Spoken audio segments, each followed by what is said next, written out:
This video will talk about Mary Shelley and her most renowned novel, Frankenstein or the Modern Prometheus. While this video will not go in depth, it will try to point out a few important facts about the author and the novel as a brief introduction. This is Kim Sooyeon, your presenter. This presentation will first introduce the author and provide a short explanation on Frankenstein the novel. The author of the famous book, Mary Shelley, was born in 1797 as a daughter of Mary Wollstonecraft and William Godwin. Mary Shelley's parents were both great writers and radical thinkers of their time. Her mother, who passed away a few days after the birth, was the writer of A Vindication of Rights of Women.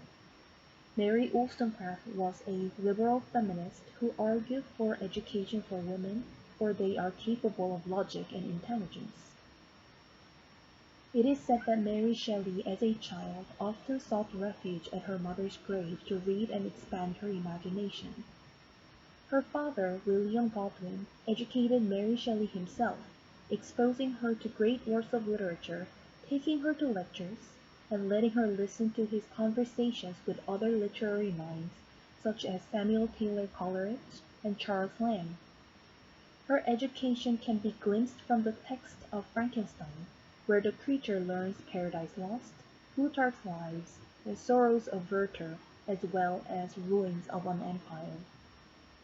When Mary was 16, she eloped with Percy Bysshe Shelley, who was a romantic poet. He was a married man at the time, but she ran away with him, just like her mother who built her life partnership with William Godwin out of wedlock.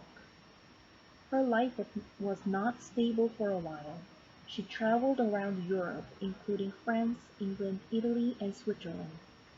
She began writing Frankenstein in June 1816, just as interest in Gothic novels were on the rise, and published her first novel in 1818.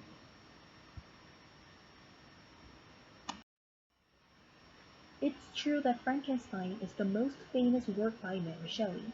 However, it is not the only work by her.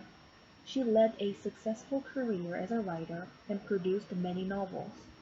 A few are given as examples here, such as Valperga, The Last Man, Hergen Warbeck, and Faulkner.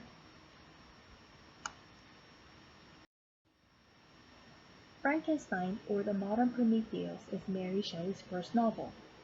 Although its reception was good after the publication, she had trouble publishing her work, and the first edition was distributed without her name in January 1818. This version of the novel had an anonymous preface written by Mary's husband, Percy Shelley. Later, however, she made an addition to the original and republished Frankenstein in 1931, this time with an author's introduction in her name. Although there is no significant change in overall plot, there are a few. For example, Elizabeth and Victor Frankenstein are no longer cousins, and backgrounds of a few characters are expanded, such as that of Elizabeth, Victor's parents, and Robert Walton. Here are some key elements of the novel that will help us understand the structure better.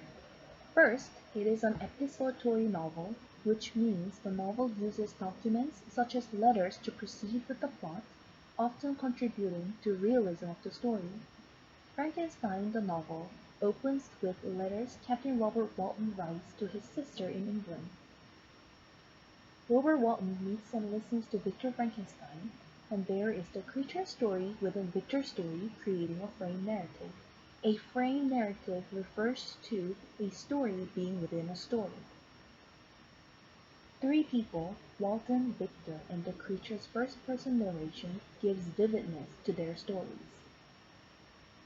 Mary Shelley intended her novel to induce thrilling horror from readers and called her novel a ghost story, making Frankenstein a Gothic novel.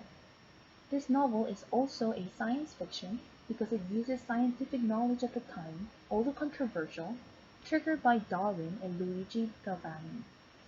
Galvani's research that dealt with reanimating dead animals with electricity inspired Mary to write a novel about rearranging body parts of dead people and bringing it back to life using science. How should we, as the readers, understand this creature? Here is something that can be a clue to our understanding of this artificial creation. The creature in the novel is also referred to as daemon. What does daemon mean?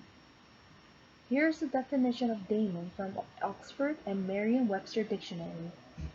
The first definition is what sounds familiar to us, an evil spirit, and an appropriate description of the daemon if we think of how many people the daemon killed, whether accidentally or intentionally.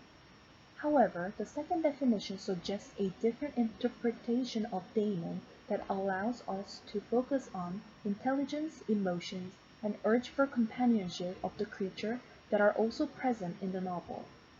So the second definition reads, an inferior deity or god in ancient Greek mythology, or a supernatural being whose nature is intermediate between that of a god and that of a human being.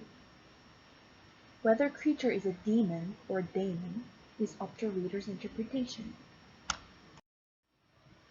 This novel's original story and Gothic elements sparked imaginations for visual adaptations.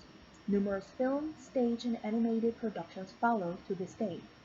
Here are some examples of how creature is represented by media. Oftentimes, Frankenstein's creation is referred to as a monster, focusing on its hideous appearance, taking advantage of visualization of this new medium.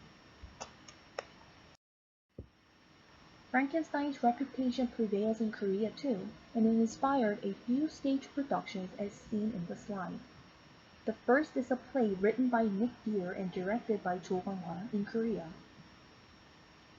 The second is a musical produced entirely by Korean artists. This musical was staged from 2014 to 2018, gathering quite an audience. Here is the work cited, and thank you for listening. I hope you get a chance to read this wonderful novel by a female writer, Mary Shelley.